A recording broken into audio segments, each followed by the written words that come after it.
আর আজকে তোমাদের সাথে একটা নিরামিষ রেসিপি শেয়ার করব, খুবই সহজ আর খুবই সুস্বাদু একটা রেসিপি। তাই এখানে দেখো আলু কেটে নিয়েছি, পেঁপে কেটে নিয়েছি, আর এখানে দেখো ভেজানো ছোলা নিয়েছি, আর ধনেপাতা নিয়েছি, টমেটো নিয়েছি, আর কাঁচা লঙ্কা নিয়েছি, আদা নিয়েছি। এই হলো উপকরণ, খুবই সামান্য।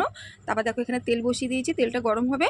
আর এখানে দেখো আমি আদাটা যে নিয়েছি এটা ঝাঁঝিতে আমি এইভাবে কুচিয়ে নিয়েছি। আর এখানে সোমবারের জন্য নিয়েছি এটা। আর এখানে নিয়েছি দেখো পাঁচফোড়ন নিয়েছি, আর এখানে তেজপাতা নিয়েছি। আমার তেলটা গরম হয়ে গেছে, আমি এখানে এবার এগুলো দিয়ে দেবো ফোড়নটা। দিয়ে একটু ফোড়নটা খুব সুন্দর একটা গন্ধ আসা অবধি অপেক্ষা করব।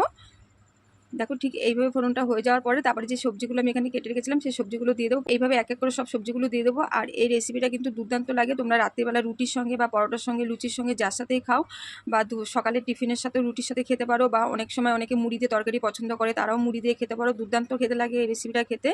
তা এখানে দেখো আলু পেঁপে দিয়ে একবারে ছোলা দিয়ে আমি কিন্তু হলুদ আর লবণ দিয়ে কিন্তু ভাজতে বসিয়ে দিলাম। এটা কিন্তু সবজিটা একটু ভেজে নেব। আর ছোলাটা কিন্তু ভেজানো ছিল, সারা রাত্রির আমি ভিজিয়ে রেখেছিলাম ছোলাটা। তা তোমরা